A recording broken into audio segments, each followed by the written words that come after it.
سلام أملاخ نعقوم يكون كبرات حواتي دحنديكم أبز قربا عمتات سي كمزي سبعين سبعين يبقى سمو دحر مستفل عليو اتحادة حنا خفديلو أب سوشال ميديا واتسيو كمز جبرني كم تجبرني إلكا شمت سلامسي لومود نداخونا متيمو بزعبا زسك سفي احتمر تخوالني لإلو مع انت ذا فيديو صراحة جديدة ብዙሕ ግዜ እኮ ሓቂ ዘረባ ደቂ ኣንስትዮ እየን ከምኡ ዝገብራ እምበር ብማጆሪቲ ማለት እዩ ኣወዳት ወፂኦም ሰበይታይ ከም ዝትገብረኒ ነራ ገለገለ ድብል ኣነ ኣጋጢምኒ ይፈልጥኒ ብዙሕ ግዜ ኣዋልድ እየን ክርቢት ድውላዓ ሽዑ ወዲ ከዓ ግብረ መልሲ ይህብ ማለት እዩ እስከ ብዛዕባ እዚ ክንዘራርብ ሎማዓንቲ ብመፅሓፍ ቅዱስን ብናይ ሳይኮሎጂን ጌርና ክንፈትሖ ኢና ማለት እዩ ሰብ ስለምንታይ እዩ ምስ ዝተፈላለየ ወላ ሰላም ዘይገብር ስለምንታይ ሓነ ድፈዲ እዚ ዓይነት ልምዲ ኸ ኣብ ሓበሻ ጥራሕ ወላ ኣብ ካልእ ዓለም ይኸ እዚ ክንዘራረበሉ ኢና ማለት እዩ ናይ ኣጋጣሚ ሎማዓንቲ ሲ ኣብ ሶሻል ሚድያ ሕልፍ ክብል ከለኹ ሲ ጃኒ ጆን ዳንኤል ዝበሃል ገለ ኣለው ፍቁራት እዮም ነይሮም ቀደም ሕጂ ተፈላለዮም በበይኖም እዮም ዝነብሩ ሕጂ ግን ኣብዚ ምፍልላዮም ሓደ ሓደ ምፍሕፋሕ ነይሩ እቲ ቪድዮታት እውን ከስማዓኩም እየ ኣምሓርኛ እዩ ክትርጉመልኩም እየ ነቶም ኣምሓርኛ ዘይትሰምዑ እንታይ እዩ ነይሩ እቲ ጉዳይ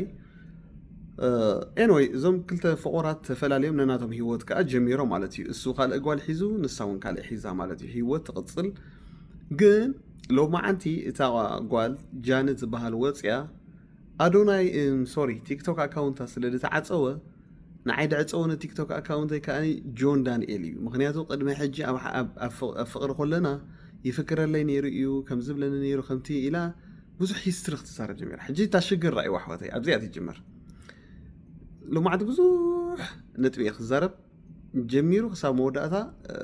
مسايد صنح مالتي እግዚአብሔር አምላክ ደገ ከናፈረ ይሐሉ ከይፈርድ ማለት እዩ ኣብ ጉዳይ ሓዳራን ብዙሕ ምፍራድ ገለ አይፎትን እዩ ምክንያቱ አምላክ ጥራሕ ይፍረድ ኣሕዋተይ ኣብ ሓዳራይ ሰባት ገለ ኣይትፍረዱ ናይ ኩሉ ሰብ ስምዑ ሚዛን ወሰዱ ግን ንኣምላክ ካብኦቱ ጉዳይ ኣይንፈልጦም ኢና ዞም ሰባት እዚኦም ኣብ ውሽጦም እንታይ ሓልፉ ነይሮም ገለ መለ እሳ በዲል ንክትብልያ እሱውን تبديله يقبل بديله أي بالني متشم سلذي نعم راح يخطفوا لو ما عند عجي عبت مجمع راب فلاي الصندوق أوتيا أتقع نتودي كل سفر تغير سوا يكون النزي كم زغير هار ما قال زهره بخل تسمس مع قال بهالي لما كاب زحب الشمار هذا قرر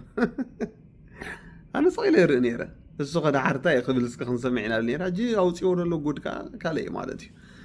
ስለዚህ ኣነ በዚኣ ንምንታይ ትምህርቲ ድሕልፍ ኢለ መጽ ምክንያቱ እዚ ዓይነት ሽግር ብዙሕ ግዜ ኣብ ሓበሻ ጥራይ ኣብ ጻዕዱ ዓለም ኣሕዋተይ እንድሕር ተባኢሶም ነናብሮም ህይወቶም እዮም ክገብሩ ብጣዕሚ ከቐንቑኻ ኣብ ኢትዮጵያውያንን ኤርትራውያን ግን ወላ ተፈላለይኻ ሰላም ደየለ በቃ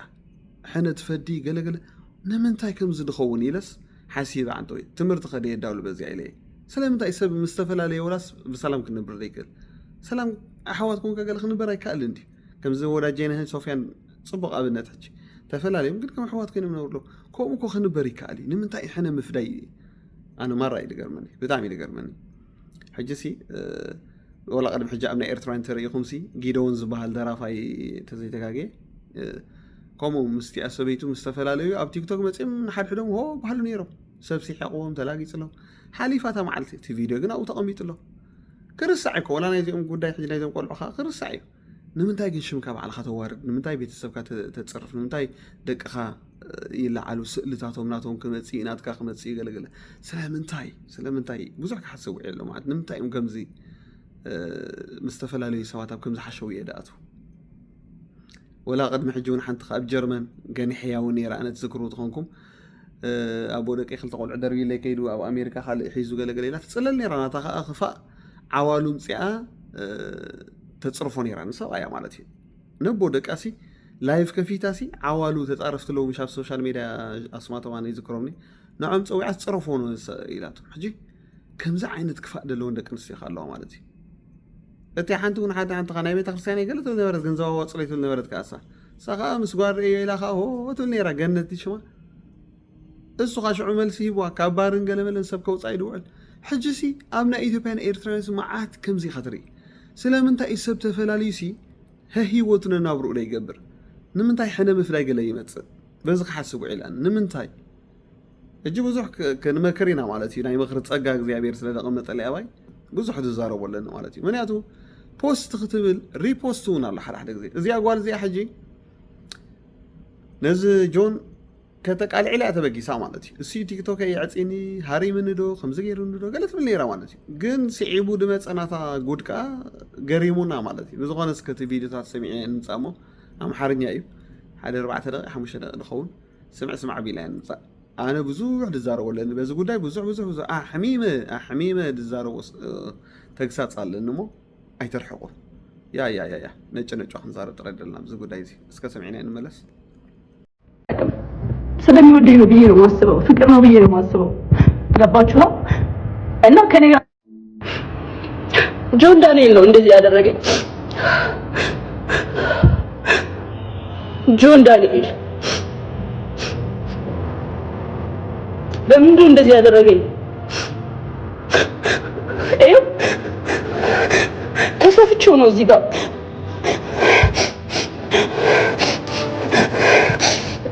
ተሰፍቼው ነው ራሱ ያሰፋኝ።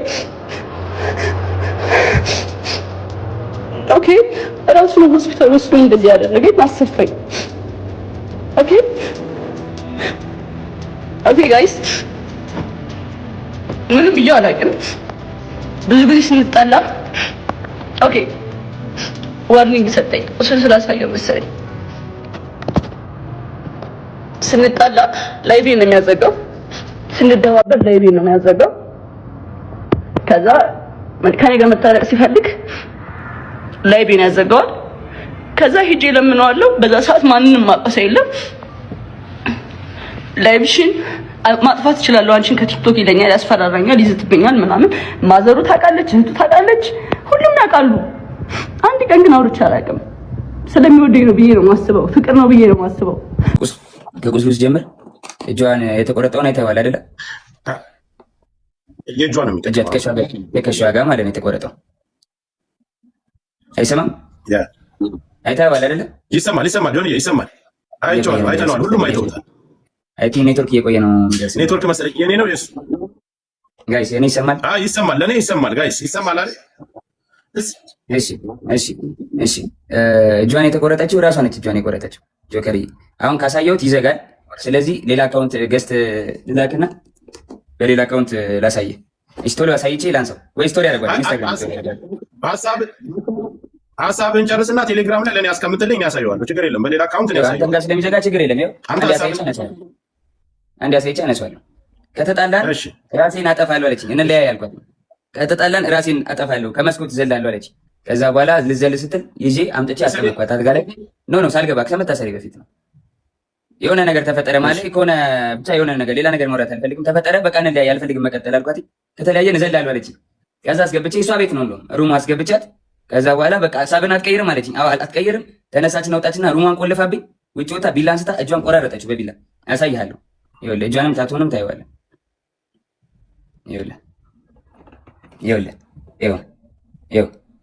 ይኸው ታቱንም ይኸው እጇን በቢላ ቆራረጠችውና እሺ በቃ ጠፎት እጇን በቢላ ቆራረጠችውና ማለት ነው። ከዛ በኋላ እንዴት ልውጣ በር ቆልፋብኝ አለች። ብለምናት ባለቅስ ምን ብል በቃ እንለያይም ጃኒ ብላት አልሰማም አለችኝ። ከዛ የላይኛው ፍሬንች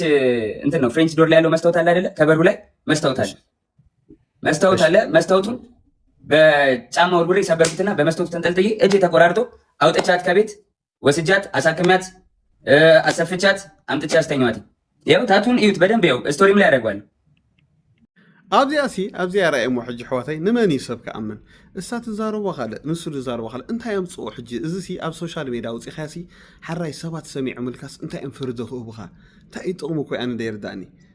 ዝሓለፍካ ሂወት ምዝራብ ገለገለ ንሰብ ነጊርካ ሲ ኣስተንፊስካ ሓራይ ሰብ ሰሚዕልካ እንታይ እዩ ፍታሕ ክበካ ሰብ ሞ ኣነ ሟራ ትገርመን እዚኣ መሊስካ ትነዓቕ ትዋረድ ገለገለ ማለት እዩ። ስለዚ እዛ ጃኒ ዝገበረታ ጌጋ መጀመርያ ወፂያ ክትዛረባ ይግባእኒ። ቲክቶክ ዓፅዮም ኣለዉ ዳሓር ሓደ ሰብ ክነገረኩም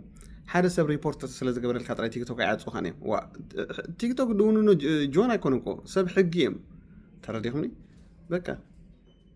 ብዙሓት ሰባት እንድሕር ጉሩብ ኮይኖም ሪፖርት ገይሮም ቲክቶክ ባን ክገብሩካ ይኽእሉ እዮም። ድሓር ግን የግባይ ትብል ኣነ ኣይተጋግኾን ቪድዮታት ቼክ ይገበረለይ ትብል ቲክቶክ ካኒ ናይ ሕጊ እዩ። ቼክ ገይሩ ቪድዮታትካ ጌጋ ተደይብሉ ይመልስዎ ኣካውንትካ ተወዲያ እዚያ እንዳ ንፈልጦ ኮይና ትሕጊ ናይ ቲክቶክ ሕጂ ሲ ክዕፅውልኪ ኢሉ ይፍክረለ ገለገለ ስለዝነበረት ንሱ እዩ ኢላ بزي ጭብጥ زربا بعلا ما قد خفيتها مالتي بقى زربا تخفيت كيخا نبز بلا يدخل شو ስለዚህ ኣብዛ ጉዳይ እዚኣ ብሓቂ ክንፈርድ እንድሕር ኮይና ኣብቲ ናይ ሓዳሮም ጉዳይ ኣይፈርድን ኣነ መን ይገገኛ መን ይገልመለ እግዚኣብሔር ይፈልጥ ኣብዚኣ ተፈጢራ ዘላ ጉዳይ ግን ጃኒ እያ ተጋግያ ብዘይ ጭብጢ ወፅያ ኣፀሊማቱ ሕጂ እዚ ነይሩ እቲ ጉዳይ ሕጂ መጀመርታ ኣብዚኣ ተጋግየት መን እያ ጃኒ ከመይ እንድሕር ኢልኩም ንኸብርሃልኩም ኣብ ሓዳር ኮለኻ ምስ ተባኣስካ ኩላትካ ኢኻ ትፍክር እታ ጓል ትፍክር ትወዲ ይፍክር ከርእየኪ ገለመለ دلوي مسحرك على ضايدا غطبل فتوك يبهلي مسحرك قدني خا نحرق عنك على توصل كوم وصل دبل كاسب سخوم جبرك مالت جاي يكون كل تفكروا نسوي خاطر جبرك أو كاسب كل تفكروا تجبرك يكون صيل كبك حركة توصل نجر إذا سبز غا أب حرك أنا ويا بأس محدار كله كابتي توكت فاكي قال يلوا خوني خالي جن بزي مرتع بزي جبت نسي يعسيني لا كتزارب من جمرت أبزيات هالشجرة مثل بزي مرتع نسب مثلا دخبلت يعني كلاي ناي جاني جيجا نحلو في أواسخة العلاج باني هاري مني خمسة قال أنت خوين هاري مكد بهالحطون كمتسي مالتي الصخ أنت أخذ جبريان يركض بهالنجر كمتسيو سبب صغير يكون نسمع ريخا خاصو كله تيو مالتي أنا هارم كوان بعلا نفسي كتفعيلا كارا قال جيرا إذا تبي حلوها أو تيو سئلين قال ما مالت كم زخا أخمد سي مالت حجي نمنت أخا موجو ستمكر ذا اللي لكمني كم زين دك نسيو بوس حتين دلوا تعقص دي بالله صوارات ديكونا عايا شو ما عتين دلوا كانوا مخرن طيدا مغنياتو سي يا بزيحو تيك توك بيت فرد تغيروا كفت بالكس نحدد بز نمنتاي وا سب سميع انت امك قبرك حراي حجي سميع له هو سب سميع تاي امك حجي يا حميكا يلا قصالك قال حجي يا بفلاي حق زربا انتي مسيلكم حجي زي اول عزي اد تغاغيتو بعد عدله تصيقه ابزي جاني 3 4 ነገር ተጋገ ሓደ ሰባት ከይኣምኑ ዋጌራላ ማለት ጽባሕ ንጎና ኣድመጽ ሰቡን ቪዲዮ ስእል እንደሓዘት ላይ ኣኸት ነበር ኢሉ ብፍርሕ ያኸ ነበር ምሳ ከምዚ ንጆን ደዋርድ ተዋርድ ንትኽእል ሓደ ማለት ኢሉ ደቀርባ ሰብ የለን ካልኣይ ምስ ኣዶናይ ደለዋ ጉዳይ ኣባላሽው ተባዕላ ምክንያቱ እቲ ሚስጥር ኣውፅኦ እቲ ጆን ማለት እዩ ሰናፍ ኣይኮነን እሱ ከዓ ቪድዮ ስእልን ከም ኣሕሪዙ ዝገዓዝ ሰብ ነይሩ ጥራሕ ነፍሳ ኮይና ኣብ ጎንደር ኮላ ምስ ኣዶናይ ኣብ ሽቓ ኮላ ኣዶናይ ኣብ ሳሎን ኮላ ሳገን ኣብ ሽቓ ኮይና ጥራሕ ነፍሳ የደሎ ኮይላ በቪዲዮ ተዛረበን ነራ ድምጽ ስሙዕ ኢሉ አስሚዕና ማለት እዩ ጎንደር እንግዲህ ከፍቅረኛዋ ጋር ሆና ያወራችን ወይ እሱ ሳሎን ሆኖ እሷ ሽንት ቤት ተደብቃ ይመጣል እሱ መጨረሻ ላይ በደዌራ ሆቴል ሰው እንዳይመጣብኝ ስለምንኳት በቃ አልኳት ቻው አልኳት ዘጋሁት ያው ተዘጋሰ ናይስ እና እውነታው ይሄ ነው ከዚህም በኋላ እንግዲህ እዛ ይበጠበጣል ጎንደር ላይ ቲንክ እየሰማት ነበር እሱ ተበጠበጠ ተደወለልኝ እኔ ጋር ከዛ በኋላ ኤልሻሌ ደውላ ጆ ለምን ደወልክ እየደወለልኝ ነው አለች ጃኒ አለች እኔ አልደወልኩም ኤልሽዬ ሁሉም ነገር ደግሞ ስልኬ ላይ ያለ ሪከርድ ማለት አሳይሻለሁ አልኳት እሺ ይቅርታ አለችኝ ኤልሻሌ ከዛ ሳስበው እኔ አልደወልኩም ካልኩኝ እሷ ደውላ ከሆነ ትበጠበጣለች ሪሌሽንሺፕ እንዲበጠበጥ እንዲለያዩ አልፈልግም እኔ ደግሞ ቢኮዝ የጀመርኩት የራሴ ህይወት አለ ድጋሚ መበጥበጥ አልፈልግም ልጅ አለኝ አዲስ ህይወት አለኝ እኔ ህይወቴ መቀጠል እፈልጋለሁ የሰው ላይፍ መበጥበጥ አልፈልግም ከዛ ደወለች እሱም እየሰማ ነው ምንድነው አለችኝ መበጠል ስላልፈለኩ ውክልና ሰጥቻታለሁ የባንኪን መኪና የገዛሽ ጊዜ 1 ሚሊዮን ብር ሰጥቻት ነበር እስር ቤት በነበርኩበት ሰዓት ትራንስፈር ማድረግ ስለማልችል 1 ሚሊዮን ብር ከባንኬ ላይ ውክልና ሰጥቻት እንትን ብላ ነበርና ውክልናው አልተነሳም ጃኒ አይ በቃ ውክልናው እንድታነሽልኝ ነው ብዬ ዘጋሁት ስልኩን ማለት ነው እስከ ዛሬ ድረስ አንተ ነው የደወልከው ምናምን ለምን ትንትላለህ ምናምን ሲባል ዝም ያልኩትኝ የሷ ሪሌሽንሺፕ ላለመበጥበጥ ነበር ይሄን ነገር ላለማውጣት ነበር ግን በዚህ ርቀት ልክ እኔን ለመጣል ትሄዳለች ብዬ አስቤ አላውቅም አዶናይ ያለው ምሳይ ገሌላ ተዛረብ ነራ ቀስ ኢላ አዶናይ ያለ ገለ ሰሚዕሁሞ ማለት እንታይ ያምጽኦ ዝኹሉ ሕጂ መን ይኸፊትዎት ደገ በዓላ ጃኒ ክርቢት በዓልኻ መውላዕ ሽግርያ መጽሓፍ ቅዱስ ኣብ ምሳሌ እንታይ ኢሉ ጉድጓድ ድኹዕት ኣብ ኣያቱ እምኒ ደንከራሩ ከዓ ተመሊሱ ነው ይሃርሞ ሓደ ግዜ ንሰባት ተንኮል ክንሓስበሎም ኮልና ተመሊሱ ንዓና ኢዳሃርመና ታገደሸካ ኣፍካን ክብረትካ ደይትሕሉ ከምቲ ኣምላኽ ሰቲርካ ደሎ ሰቲርካ ደይትኸይድ ዝብጻይካ ተሰታቲርካ ደይትኸይድ መን ዶ ባሓይሉ ጥወቕካ ስለዚህ ገለገለ ዝበዝሕ ደቂ ኣንስትዮ ይኽና ኣብ ከምዚ ትጋግያ ምስ ተፈላለኽንሲ ሰላም ጌርክ እንዴት ነብራ ንምንታይ ኢኸን أنا مرة يدقرمني ويت سواء إن حالي فلو يقن دمي ملان عين زحلفون من ياش ما سبيتون الداقي خاهم تقبرني راه نابي لابونا دويلا داقي خمس قبر إن نيرو بحداري قل تاي محج إسران قال العام تفلالي خا هي هو تكغير كاسي تمريس كفايل تقنص انت اي تسقمي بقى حراي ابي لابونا وصي تزاري وداقي بحدار خمس جيني راه تايمو كونسرت هيتخيلوا مزمور هيتخيلوا زمزمور نعم لغوني املاخ يكونن يله اوكي سبك اخيدو تبارك تزمير تودع تمعلت حليفه حجاب زي امني جيجا سبيتو نداقي انت جبرات ولا لا مالت تفلالي خاص هيوت كخجبر يكالني مالدي انا كود غرمن ناي دق نسيو حدا اي تحزالي دق نسيو لو ما عند قرتين عقن كنصعانه كنينا اسخني خن بزح زي خمس تغاغيا مالتي ابتي حدر نتسب اي سلام تخلقو امو اتسب اي كا سلام دولي فليكن ولا مستفلي سلام تخلقو نمنتاي خن سلام ديته هو مالتي نعخن ولا كونت عنا خن صبا ايكونن سبسي قال نحسب لو مسروتي سبدع للدول اب قال ان تمرمرسي هي 3 عامات بزياده حلفت عالم كتጨቀጨቅ تنبرس بتاعي يدحزنك مالتي بتاعي اجسي እዚ ቪዲዮታት ገለ ምስራው ሆብዝ ቲክቶክ ጨቀጨቅ ገለሲ ወይ ዞም ደቅ ሰባት እንታይ ዓይነት ፍጥረቲና ብፍላይ ዞም ኤርትራን ኢትዮጵያንሲ አሸገርት ኮይና አሸገርት ህዝቢ ንኣምላኽ አሸጊርና ያን ህዝቡን አሸጊርና ከመይ ዓይነት ፍጥረቲና እንዴ ካቡና ወኻ ዞም ኣብዚ ዘለና ወለዶ ሕጂ ማለት እዩ ናይ ቀደም ቦታትና ዴታታን ታሪኻም ተሰታት ይሮም እዮም ድኸዱ ተፈላለዩን ነናብሮም እዮም ድገብሩ ነይሮም ገለ ተጻዋቢሮም ገለ እዮም ናይ ደቅሎም ግን ዘዘሊልካ ናብቲቶ ዘዘሊልካ ናብቲሎ كواردك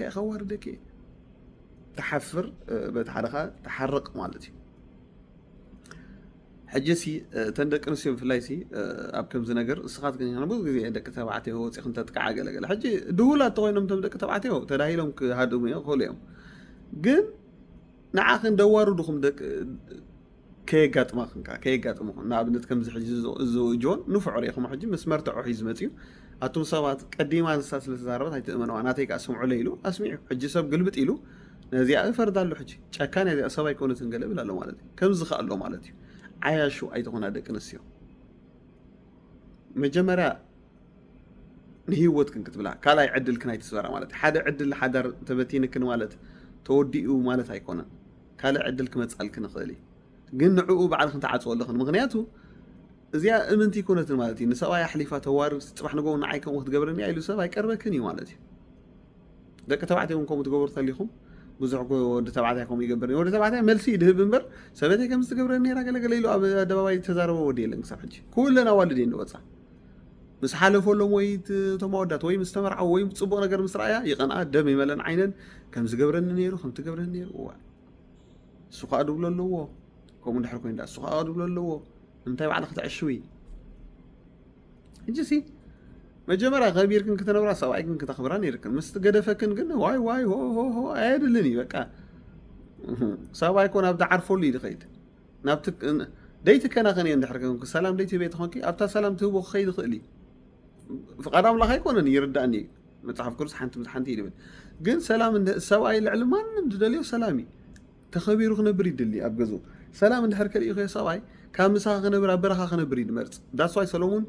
ካብ ኢንስታግራም ሰበይቲ ኣብ በረኻ ምንባር ሓሽ ወይ ካብ ዝባን ናሕሲ ከትከት እናበልካ ቁሪ ኢሉ ንምንታይ በቃ ወዲ ተባዕታይ ሰላም ይደሊ ሕጂ እዛ ጃኒ ተጋግያ ማለት እዩ እዚ ኣነ እቲ ኣዶናይ ቆርብ የደንግፀኒ የዋህ መስል ደንጊፀሉ ንዑ ማለት እዩ Bro, are you crazy? This girl is like ራቁቴን ሆኛለሁ ናፈቀኝ እያለች ሚስተር ጆን ዳንኤልን እያለች አንተ ተዘግቶባታል ብለህ ትላለህ። እኔ ግን ልመድ ወንድ ልጅ ይሄንን መቅመስ አለብህ። ልብ ሲሰባበር ነው ሰው የምትሆነው።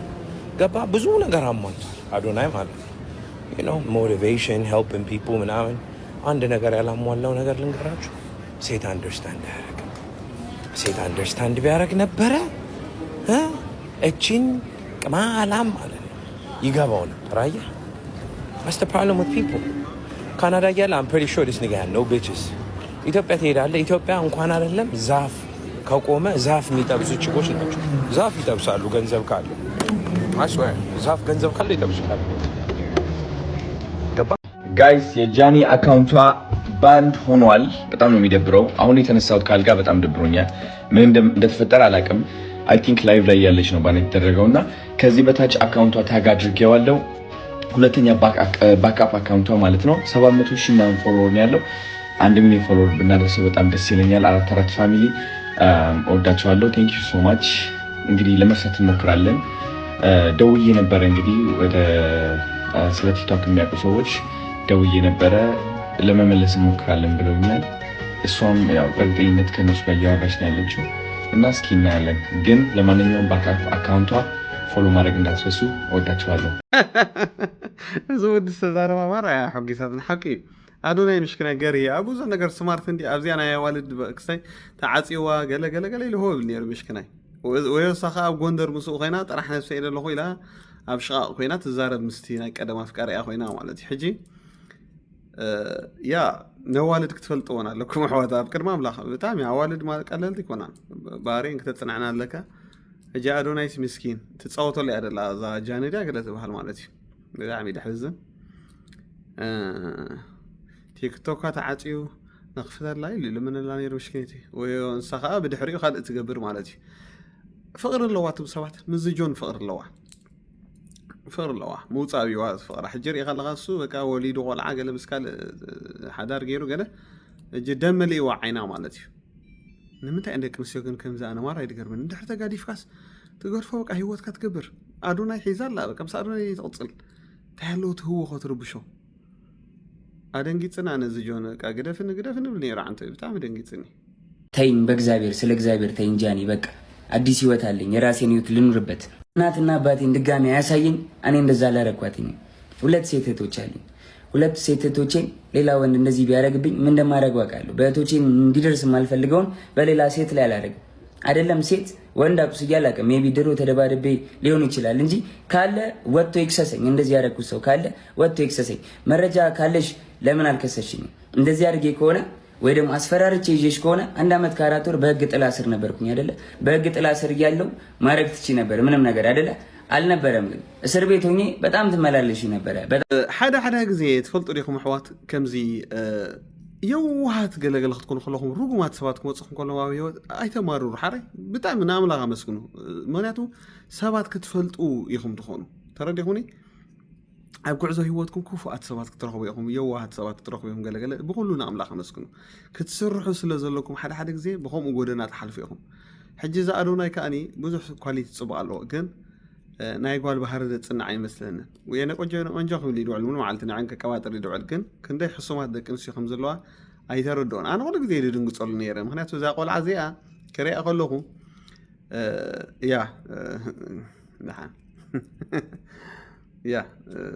ሓደገኛ ትመስል ሰቂላ ክሪኣ ከለኹ ማለት እዩ። ምክንያቱ ሲ ትብፅብፆም ኣላ ኩሎም ትረብሾም እያ ደላ እሳያ ትርብሽ ዘላ እቲ ኩነታት ኩሉ ኣፅንዕዎ ወረ እዩ። ነዚ ጆን ትርብሾ ደላ ንሳያ ንምንታይ ቀኒያ ማለት እዩ ፅበቕቲ ቆልዓ ስለ ደፍቀረ ስለ ሓዳር ዝገበረ እጂ ኣብ ማእኸል ኣትያ ትርብሽ ደላ ንሳያ ሰላም ትኸልኦም ደላ ምስ ኣዶናይ ወላ ምስ ገለ ተባእሶም ደላ እና ከምዚአን ዓይነት ደቂ ኣንስትዮ ኣዝየን ሓደገኛታት እየን። እቲ ወዲ ዝብሎ ዝነበረ ዓንተይ እውን ክትነቅሓለካ ኣዶናይ ይብሎ ነይሩ ማለት እዩ። ቆንጆ እንዳበልካ ክትዕነድ ኣይኮንካን። ያ ብፍላይ ናይ ደቂ ኣንስትዮ ላይፍ ባህሪ ኣሕዋተይ ክተፅንዕዎን ኣለኩም። እተን ሓደገኛ ደቂ ኣንስትዮ ብሂወትኩም ተመፅአን ኣኸይድኩም እዩ ዝርግርግ የነብላኹም ሂወትኩም ና ስለዚ ይገርም እዩ ናይ ሰብ ተፈጥሮ ይገርም እዩ። ኣሸጋሪ ትመስል ዛ ቆልዓ ኣነ ክፈርድ ገለ ብዙሕ ኣይደለን ግን ያ ዝገበረቶ ግብሪ ፅቡቅ ኣይኮነን። ኣነ ኣይፈትኾን እቲ ዝገበረቶ ግብሪ ማለት እዩ። እንታይ ግበርያ ትብሎ ደላ ማለት ሲ ኣዶናይ ዓይኖ ያደንጊፅኒ ምሽክናል ኣብ ብዙሕ ነገር ስማርት ንፉዕ እንዲ እዛ ዝገበረታ ግብሪ ግን ፅቡቅ ኣይኮነትን። በቃ ምሻሎ ተፈላለዮም እዮም ሂወቶም ገይሮም ምስኡ ከላ ኣብ ጎንደርሲ ኣብ ሳሎን ከሎ ንሱ ሽቃቃት ያ ግን ጥራሕ ነብሳ ኮይና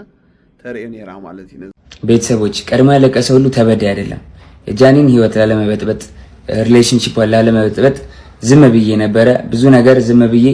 ተቀብዬ ነበር። አሁን ግን እያንዳንዷን ነገር በማስረጃ አሰማችኋለሁ። ይሄ ጎንደር ሆና ደውላ ያወራች ነው። ስሙትና ቀጥላለሁ።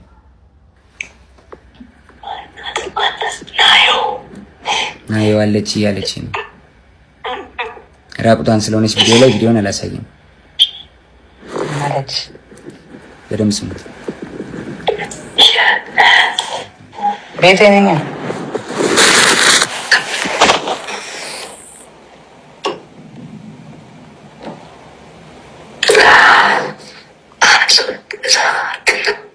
ነው የሆነ ሰው ተጣጣ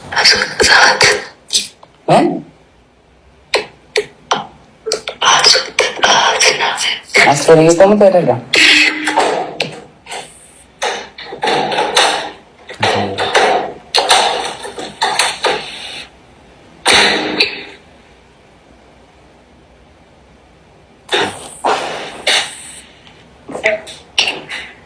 ሰው እንዳይሽ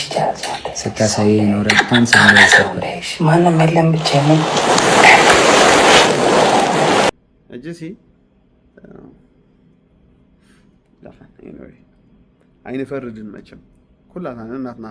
ድኻም ስለዘለና እናትና ጉድ ስለዘለና እናትና እግዚአብሔር ድኸደንልና ኃጢአት ስለዘለና አይንፈርድን አነ ይፈርድኒ ኣብ ሰባት አይፈርድኒ ንምንታይ መን ኮይነ ይኽፈራነ ንባዕለ እግዚአብሔር ካብ ብዙሕ ነገር ዝሓለውኒ ካብ ብዙሕ ነገር ዝኸደንለይ ሰብ ስለሆንኩ ኣነ ይፈርድኒ ግን ከም ሰብ ኮንካ ግን ንምንታይ ደቂ ኣንስትዮ ከም ዝትገብራ ማለት እዩ ኣብ መፅሓፍ ቅዱስ ኣሕዋተይ ኣብዚኣ ንደቂ ተባዕትዮ ክመክር ዘሊ ናብ ሂወትኩም ተምፅዋ ጓል ማራ ተጠንቀቑ ኣሕዋተይ ብጣዕሚ ጓል ከተልምዓካ ትኽእል እያ ከተፅድፈካ ትኽእል እያ ከመይ እንተይልካ ንኸብርሃልካ ክእል እየ ኣብ መፅሓፍ ቅዱስ ለባማት ደቂ ኣንስትዮ ተገሊፀን ኣለዋ ክፉኣት ናይ መወዳእታ መርዛማት ናርሲስት ኸ ኣለዋ ማለት እዩ ንኣብነት ካብ ሄዋን ናርሲስታይ ኣይብልናነ ግን ሰይጣን ብጣዕሚ ዝጥቀመለን ኣምላኽካ ብጣዕሚ ይጥቀመለን ኣብዚ ደረጃ ክንወድቕ መንስኤ ድኾነት መን እያ ሄዋን እያ ካብኡ ሓረግ እንዳቐፀላ ንኽድ ንእዮብ ድፈተኖቶ መን እያ ጓል እያ ንኣምላኽ ክሓድበለቶ ሰበይቱ እያ ርኣይዎን ማለት እዩ ኣዝየን ብፍላይ ያ ንፉዓት ኣለዋ እንዴ እንተን ሓንቲ እንተን ተረኺበና ካትአን ሚካል ንዳዊት እንታይ ኢላ ኒዕቐቱ ንኣምላኽ ቀሊልካ ኢላ ኒዕቐቱ እዚአን ተረኺበና ከዓ ኣሸግርቲ እየን ሳምሶን ሚስጥሩ ንደገ ውፅያ ደቕተለቶ መን እያ ሰበይቱ ደሊላ ንሙሴ ኣምላኽ ብኣኻ ጥራይ ዝዛረብ ድበለቶ መን እያ ሓፍቱ ሚርያም ኣዋልድ እቲአን ሓደገኛ ደቂ ኣንስትዮ ተረኺበና ከቢድ ንዮሴፍ ብዘይገበሩ ክዝሙ ሓሲቡ ኢላ ብሓሶት ዝኸሰተቶ መን እያ ጓል ብሰንኪ ሓሶት ኣብ ቤት ማእሰርቲ ተዳዊኑ ኣምላኽ ዳሓር ሰናይ ቀይሩሉ ክንደይ ለሞ ክገልፅ ኣብ መፅሓፍ ቅዱስ መዓት ሓደገኛ ደቂ ኣንስትዮ ኣለዋ መዓት ለባማት ኣለዋ ንናባል ሰበይቱ ሕጂ ለባም ነይራ ቤታ ካብ ጥፋእ ተሓልያ ሰብኣያ ግን ዓሻ ነይሩ ሕጂ ደቂ ተባዕትዮ ኣብ ሂወትኩም እታ ክትጥንቀቑላ ዘለኩም ነገር ኣነ ድመኽረኩም ባህሪ ናይ ጓል ኣፅንዑ መፅሓፍቲ ኣንብቡ ናይ ሳይኮሎጂ መፅሓፍ ምሳሌ መኽበብ ገለ ኣንብቡ ሰሎሞን ሸሓን ገለ መለት ደቂ ኣንስትዮ እዩ ናይ ደቂ ኣንስትዮ ፅቡቕ ባህሪ እዩ ንፈልጥ ሰሎሞን ባህሪ ናይ ደቂ ኣንስትዮ ምፍላጥ ንምንታይ ጠቕመካ ተልካ ንሂወትካ ንጥንቀቕ ማለት እዩ صراحة نقول واي كيتبل مس ملكة عيكون نقول سب نبر مس بهاري ملكة انت جاست مأتوي ترى اليوم سلازم تايو كم زين دك نسيو عبي هوتكم كيما تصوم تنقبلوا ميستر رعا ورا بحلوف متين دهار ماخا قلا مالت يجي تن حدا غنيا تدك نسيو بهالان تاين زوهن له سخا قدم درس عقاي نجر انسان يرسعني كم زكوا لنا ينيرو لنا قدم فايل كجن صلاخ لاين كبرتين زين كم زين نكرسي زي بالكيان العلابي لين غاز لايتنج دبحال الله شفن إلين إلى زي حجي سهاري من رأي وإيدي قال يا تنيرا مرتعه تدي متصنيرو زي جونكو سب ما أمانة نيرو قل نفوع سلا رخانسو دوكيمنت سيف ناقة ولا خيرو أدني قيو بتعمي مغنياتو من كم زي النارسيست دبحال أكانت دكنسيو فويس نحسكا فيديو نحسكا رايحات كيت مغنياتو كأمنا خلاين نسب أملاقي فرحانين بجمرة سبك حفرانين والحنت فرحت أملاقي بالله سلازم نزين بحدا نقدر طريقة اخترت عن تقول بقى ما صار جابه ما حس مالتي جي جون كل سبب حجي مس جون وجينه ما جمرة جن نجون يدفور دون يرسب نمنتاي السات الزار نيرا سئل الحزام هاري من رأي وقلا نيرا أي جبرني كم زخت جبرين برا أو حدرت بقى استبدال اللي خطوديا فايل يعد صوت تبع إسكات الفلادي خاص سلام كجير كات نبر كم زناي على ولادنا كم حواتكم كاتقصر كتقعيه الكاتة بجيسكا جن جود زخوت أو أي أطويل مسحب مثالي تمسوات بقى نمغرقكم علينا بمسحب كورس ولا بسايكولوجي وا أي جبرني نوريو زمن زغابك على تيك توك يبيت فرد تغير الله سلازي نمستو على نتبابن خون خليلي إذا فيديو سرح لهم إذا أنا بسوشيال ميديا وتيخن تعجر قراب فلاي دكان سيخن بوزح جزين بعد غنا بقمة أي توا سبي قاعدة كنا الله سبي عزبة كنا الله بعد خن عدل كنا أي تسيقة كلا يعدل كنا يخن تعاد سواد الله خن مالتي سب كي كربك كنت كبر الله خن مالتي أبوتات ولاس كمسلو خلوق تبأس ولا خس بغلطة إيد كي تبأس له منياتها حدا إتكاس متعرق خونك صباح دمت أنا قريت فلتني هكذا عرقت قالوا يزغونا نقدر كقاطم خلي قالات إن حروتي جن كبير أنا عاي موجوس سب كهر من حشني داري من بزيا كوميديا رجيرة دي برد جيرة حاسية خطفة بتوم كل سب إن حرمتي نقول أنا بتعمي دخبدني بس لا ينو كل سب كهومي اللي أمن سبات بملحسهم كبدهر مخاب بيدهم كهر مخاش بملحس سب كواردة كحامي كختصلمة كتوم كل كألمة كلي جبر كيجيرو خبلا كهم زجبرات الزودي كبيري أو وش تخاي بس لا تجبر ولا يقرأ يتايل كي يخطر الصعيد خليها كبيري أميديا حنتو قال متي وارداتك ولا يقرأ تكتب لنا خليها جن كت كلاش عم ساعة نبرة خليها حجز الجون ولا مساخ نبرة ولا خنبرة يكلني أب ميديا وارداته أدوناي إيفن كمان زياد زربا حزوا أدوناي مساخ كمان يقتصلني حجو طريقهم زيادة صباحنا عاي كنتاي دحس كلها لنا عايون صباح نقول جود أني أيلك في الليل موجوس انتاي بلبلو نوح يقتصلني أدوناي نزا ولا عن كتري وينهم من يا أدوناي ونكسم بدي بزن استاذ جبرته نعايون صباح أي تقدر في الليل أي تنحسي الليل أتشكاني أيوه سلزي عودات أوالد كتمر صالهم لبنا رأيه وجههم كم زين حدا جنيات هذا كنسي كي جات ما هم يودكم كي تنبعوا كي تبقي بتعملوا مع أوجهاتني زيادة جبرتها جبر زا قلعة جبري كونت تيك توك تعطيوا تيك توك قال اتخفت قدم كم سلز بلا نبرس سيعطيو الكاس فايل ناقص لك تهارمو زي تجو تنكل سلزلوي تفلاليهم كوزم سوا تيالو حجنا يقدم باك جراوند فايل امصيا خمس جبرني خمس بقى ناتكم يسترك قبل تزرقي حلكي وحمية بلحجت يا نعمت إسك فيت نزارو كمان بالليرو أبي دفيرات متصل حساولو دفيرو متصل يا أحواتي أنا نجيركم تفردني أملاخي أم حدارهم بحلفو زنبرو أنا يفردني ماني جيجنيا ماني قال أبزي أد جبر واحد جن ناكلت يوم زربا سمعنا أنا زربا خلت سب كيس معك تفردي لي بالك الأملاخ زربا خلت سب سمع حاجة ميزان كتحس عليها ناكلت يوم سمعنا أنا إذا قال عبد عميات الجاجر لا مالت زاجان مالت سلام هابني بالنيرو يا سلام كلياتو كم زين عين الدكنسيو أبي هو كامت أنا خاملت كبيديو زلزي حبشان بهالحبرات السبع شجرتينا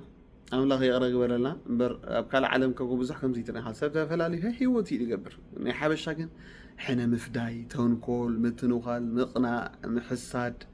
عبيت أبانا دلو خفاكو وبا حنا مفداي فلاتي تعمي أملاك فريلك يا أخي أملاك تقول لك تايد قبرو تونكول عخ السلام ديتوا أبوها كو خمس تقبر نير نبلا كوارد ودخا قالك أديها كو خمس تقبر نير أقل كبهال قرب يحفري مالتي يحفري دقلو مقرب أي لبمان بزح جزية أبت إيرتران ولا تيجي كاب تيك توك بيت فرد خوينو دابخا كاب زيارة نقلا كله خلالو ود سلا دايبك حجي سبيلن قصلن قلا جزء شكاني قودي وانقلا تحزن مالتي ود أيبكنيا أوشتي جن قبره مالتي كيلو ويجن خيت سيدي شجع حجي زحلفة تي سبيت وقت أتوارد نبرت هذا الدواء عايد ويلو ينقرن يرتقبره زنبرت كندا يشجر يدحلفني موجوس أنا تدزارو نيرة نفسها متحنقتيلني جن دك أي حيزات اللي سلزلا حماق كي تفتسمع في وقتها ساق كبلينبر زي أنا عايد قبرت نيلو بزوح زارب النيلو جن أي تزارب أنا بدأ باباينم لا باباتي ما تادك تبعتهم أولد جن دي أي تحزالي حواتي وزحت عياتني خند لخن أتي إن كفو أدك نفسي جن سبدي خن نعم لخ قلت فرحة لو أنا ما رأيت قرمني مش الله نمتى هي واتسبت الزرقة نمتى هي واتسبت بلاشوا هي وات كندي تقبرها سو هي وات يقبر سقي وات كندي تقبري سو سبعة هي بنا أملاخ عدمة إنجوي جين هيدين حلف زي وات نمتى تتناقل عن السب نمتى نسب كفاء حسبة كم زعينة بهار ذلك كندك رسيسي تايد عبسلكن نسب أي كلمة تنو خالق له أو جزا سلام كلي خيس ولا واتسيخ سلام تخليه أتاتا ممكن أتنقل قال لك رسيسي كندي تحسب ما أودي با أنا أدنجي سنة جو غدا يتودخو مسلني مرة نموت سلي خاب تعدو تي بزي لبي برازيلن غير قليلني مرة أدنجي سنة أبدا ما يوطي تدزارب سم تحنقت نفسها متفت متواردت هيلني قل دك أين دحي زاد أنت أمك قبرايلو يا أنا مرة دحرقاني بتعمل بعلموني كجمير كمالت مرزمات من الحسن كفو أنا أدق زي سي أتعمل خبوي زي نسي ደገፍቲ ኢልካ ዲኻ ፈጢርካየን ትብል ተማርር ማለት እዩ ምክንያቱ ከምዚ ኢታት ክትርኢ ከለኻ ክደግፋ ተፈጢረን ክትፃባኣ ክትተናኮላ ገለ ክትርእን ከለኻ ዋይ ትብል ማለት እዩ ንጀር የቃላ ያ ዓሻ ሰበይቲ ብገዛ ኢዳ ቤታ ተፍርስ ይብል በዓል ቀደፊቕን ሰብኣይክን ኣብ ገለ ትእትዎ ከምዚ ገይርኒ ከምዚ ሽዑኻ መፅ ማለት እዩ ሃሪ ምኒ ሕጂ ከምያ ትብል ነራ እዚ ሃሪ ምኒ ዶ ከምዚ ሓቂ ግን ከምኡ ይኮነን ፀኒሑ ማለት እዩ ካብኣ እንደወስዱ ሰማዕናይ ካልእ ፀኒሑ ክገድፈኪ እየ ስለ ዝበልኳ ሓሪቓ ነብሳ ክትጥፍእ ያ ሓደገኛታት እኒአን እዚአን ነብሰን እኳ ጥንቀቓ ስምዒት ኮይን እንዳይቀጣፀራ እዚ ባህሪ እዚ እንታይ ይመስልኩም ኣነ ናይ ኣዋልድ ባህሪ ገለገለ ኩሉ ስለ ዘፅንዕ ቻይልድ ናይ ቆልዓ ባህሪ እዩ ዝበሃል ስምዒተን ክቆፃፀራ ኣይከኣላን እየን ሰብ ክፈርደለን እንደልያ ከምዚአን ዓይነት ደቂ ኣንስትዮ ብዙሕ ግዜ ትዕግስቲ የብለንን ኣይዓቑራንን ሚስጥር ዝበሃልካ ኣይሒዛን እየን ፅባሕ እንታይ መፃ ንገለ ዝበሃል ምግንዛብ የለን ሰባት ተወፂዓ ከ ሰብኣያ እዩ ድጋገ ነይሩ ክበሃለለን ኢለን ሓዳረ ንብትና ሂወት ይበላሽዋ መፃኢ ደቀን ይበላሽዋ እንታይ ክትብለን ትኽእል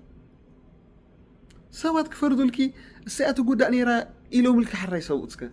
ሰብሲ በቃ ናባኸስካ ኣዛዝዩ ይፍረደልክስከ እንታይ እዩ ክሞ ትረኽቢ ሕጂ ሰብኣይ ክዋሪድ ከገለገለስ እንታይ እያ ተመኽሰብ ማለት እዩ ሰባት ደንጊፆም ኢሎም ክሲ ሓዳር የጋብሩ ክድዮም ኩላ ንናብራ ሂወት እያ እኳ ትገብር ሕጂ መብዛሕትኡ ግዜ ደቂ ኣንስትዮ ኣብዚአን ድጋግ እያ በቃ ሰብ ክፈርደለን ሓዳረ ንብትና በቃ ሰብ እስያ ተበዲላ ገለገለ ክብለና ናተን ሓቂ ክስምዓለን ይደልያ ናተን በቃ ለባም ሰበይቲ ግን ከምኡ ለባም ሰበይቲ ኢቨን ተበዲላ ኮላ ሓዳራ ከይብተን ትጥንቀቕ ማለት እዩ ያ ምእንቲ ደቃ ምእንቲ ሓዳር ማለት እዩ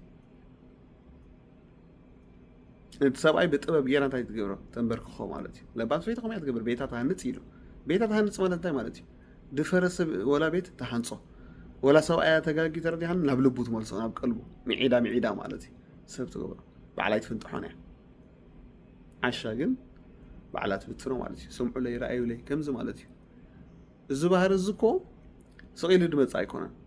ንሰብ እንዳ ነገራ ብገሳ ስቴፕ ኣለዎ ኣመል ባህል እዩ መወዳእታ ኣብ ኣደባባይ ወፃእ ማለት እዩ ሕጂ ከምዚ ልሙድ ኮይኑ ኣብ ኤርትራ ናብ ኢትዮጵያ ነው ዓገብ ክንብላቱም ሰባት ኢለ እዛ ቪድዮ ዘዳሉ ዘለኹ እምበር ከምዚ ቆለጡ ተኸኻትዋን ኣይደልን ግን ሪፖስት ክትብል ሪፖስት ምባል እውን ኣለዎ ይብል መንሽማ ፖስት ንሕና ብዙሕ ግዜ ከምኡ ይብል ንሰባት ከተቃልዕ ኢልካ ክትብገስ ኮልካ ባዕልኻ እውን ምቅላዕ ኣሎ ሰላምካ ባዕልኻ ኣይተጥፍእ ጉድጋድ ባዕልኻ ኣይትእተዋ ማለት እዩ እዚኣ ቅብል ለሊ ከይንዋሓልኩም ሼር ግበርዎ ልቦና ንግበር ሰላም ንፍጠር በቃ ተተፈላሊና ከም ኣሕዋት ኮይና ንንበር ከም በዓል ወዳጀነ ሶፍያ ካልኦት እውን ኣለዉ ብዙሓት ንዋይ ደበበታ ቀዳሜት ሰበይቶ ቀዳሜት ትምረቆ ነይራ በቃ ከምዚ ከ ኣለዉ مستفلا كم حوات كنا نقول ذلك أنا هنا خفدي قال بعد خد ست ما مالتي بعدها إنه وحكينا إنه حالكم سسرنا شير كورو ويتابعكم